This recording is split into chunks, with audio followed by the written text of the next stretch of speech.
there is a lot of negativity around us, and we can often limit it, whether it be on social media, maybe our environment, but there's still always negativity that we just really cannot escape.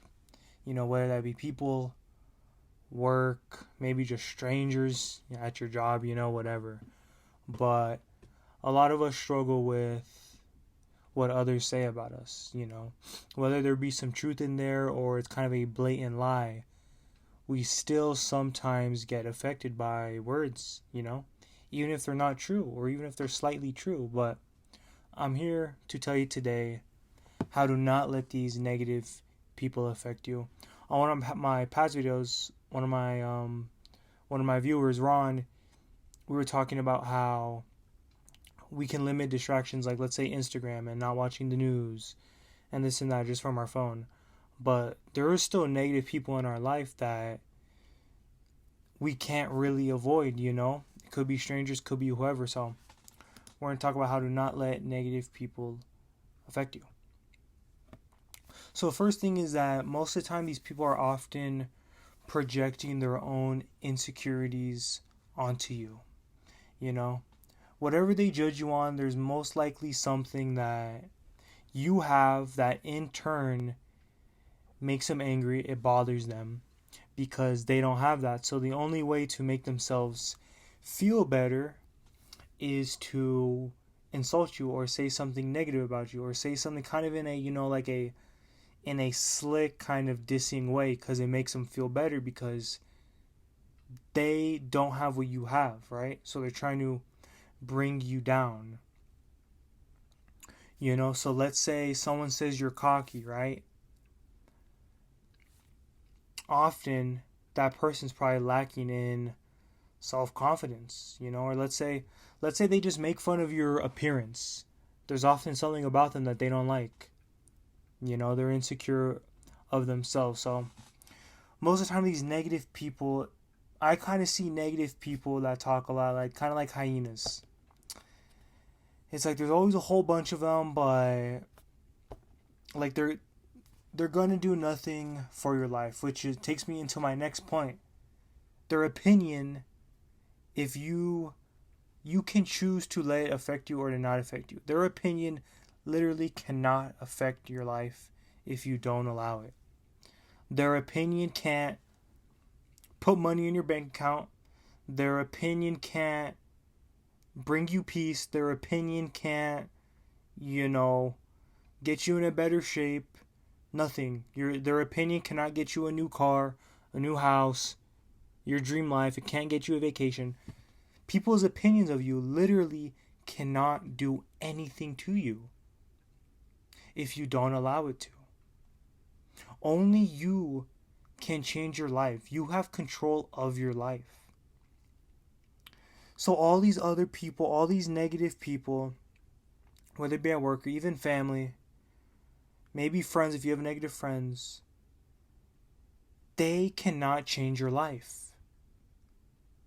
And they, even if they had the choice, they wouldn't change your life for the better. That's why they're hating on you. They wouldn't change your life for the better. So we need to understand that we have the choice to let this opinion affect us. And that takes me into my next point. People constantly change. Every single day, people are changing. People's opinions change on literally every single thing. For example, like a TV show. It was Stranger Things. It was Euphoria. It was, just for example, people's opinions on what they like and what they don't like change every single day. Every month it changes. Every year it changes. People are constantly changing. Their opinions are constantly changing. We are change. I've changed from today to yesterday. My opinions on things, maybe it's something minuscule, it has changed. Everyone is changing. So let's say what someone said about you 2 months ago still affects you. You've changed from then. Their outlook on life has changed from then slightly, right? So It's just opinions and what people think about you are just so flimsy. They are fragile. You know, someone cannot like you, but then let's say you do something really helpful to them, boom, they'll like you. You know?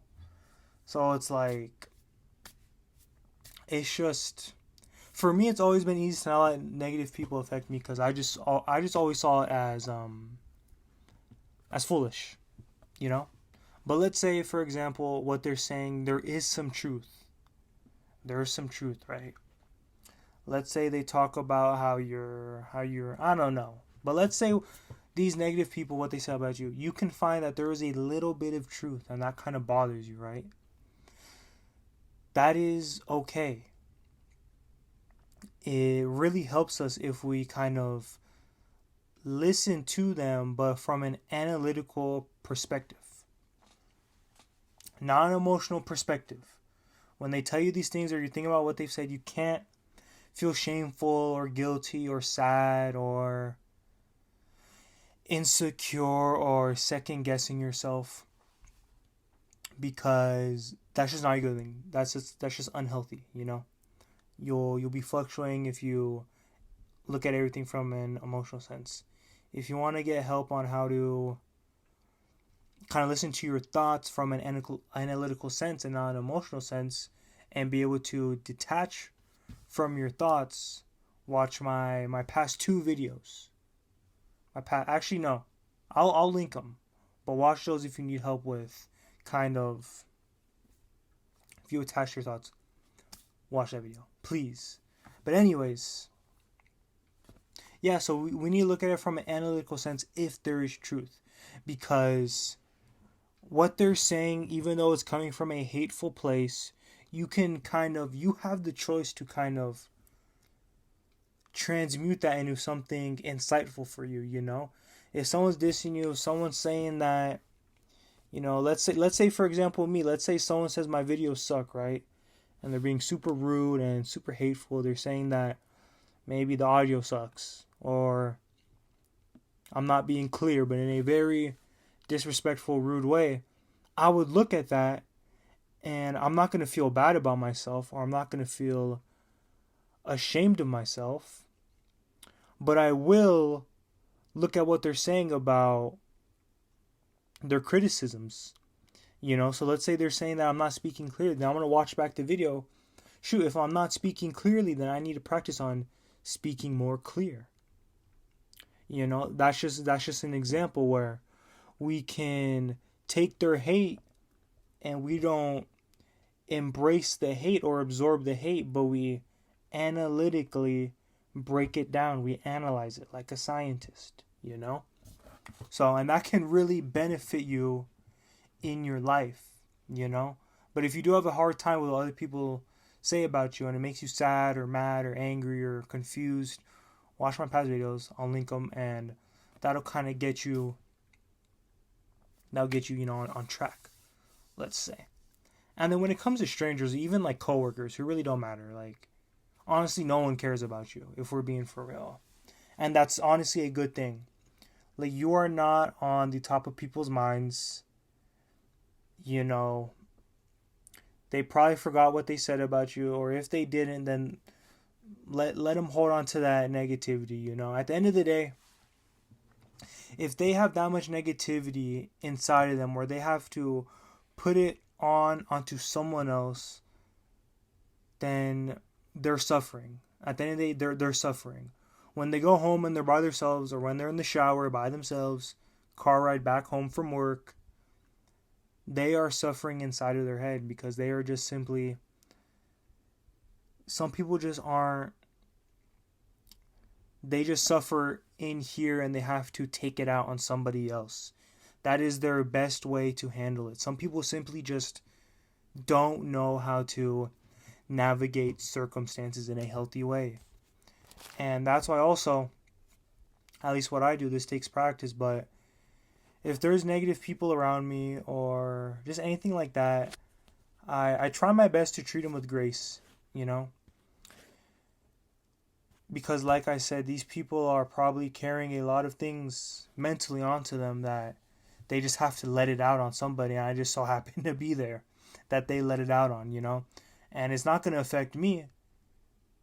When I go home, I'm not going to be thinking about what they said and thinking about how much I hate them, but they are, so I'm going to give them grace because they're probably projecting. They probably have a lot of insecurities, a lot of anger, a lot of negativity in their lives.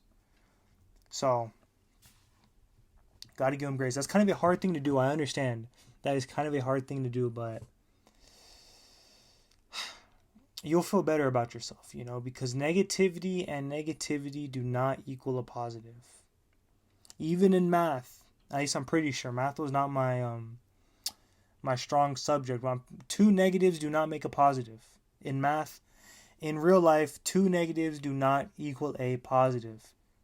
If you're being negative because a negative person was negative to you, that creates more of a negative, And if that does make you feel better, then there is probably something inside of you that you have to work on. But that's a whole another topic. But yeah, also knowing who you want to be helps you with kind of not getting attached to what they have to say. Because if you know who you want to be, who you are internally, your morals, your values, where you're going to go in life, the traits you carry, then what they're saying has no effect on you because you know who you want to be, So kind of having in your mind, having an ideal reality of who you want to become, a higher self-image. And if you constantly live that way every day, there's going to be ups and downs, but if you're trying your best to live that way, improve your life, then who cares what they say? Who cares what they say? Their opinions can't do nothing to you if you don't allow them to, So yeah, having a goal and kind of an ideal self-image really helps. And if we want to look at other people, a lot of successful people were once and still doubted and ridiculed. Even when they weren't anything, they were being doubted. They were getting made fun of. There's a pattern that I noticed that a lot of successful people at the start, what they're doing is it's kind of just it's laughable, when you put yourself out there and you don't have any followers or subscribers, you don't have the assets to back up, your vision, your goal in mind, then to a lot of people, especially people who are scared to take that leap, who are fearful, who have self-doubt, like we said, how they're projecting their own self-doubt onto you when they ridicule or they kind of try to minimize what you're doing. Let's say you have a goal you're working towards and these people are laughing at you or they're like, oh, this isn't going to work. They're projecting. I guarantee you most of the time these people are projecting. I just guarantee it, So, there's also a quote I've heard where people who are more successful than you will never hate on you. Because they simply just don't have the time of day to hate on you. And they're not envious of you, Which is okay. That just shows that these people who are lacking in other aspects of your life will project on you. So that's kind of, this is honestly one of the things that has come easy to me. I really don't let what people say affect me. I just tune them out. For me it's pretty easy, but because of that comment from Ron, I kind of had to reverse engineer my thought process when it comes to that. And this is kind of what I've came up with and the things that I've realized in my thinking that helps me to not let negative people discourage me. So if you have questions on this, drop them in the comment section. Like, subscribe, share, do all that. So yeah, if you have questions, let's talk. I like this subject because this is something that comes easy to me. So I think I could give you guys some good insight, So yeah, like, comment, subscribe, share, do all that. Thank you very much for listening. I appreciate it.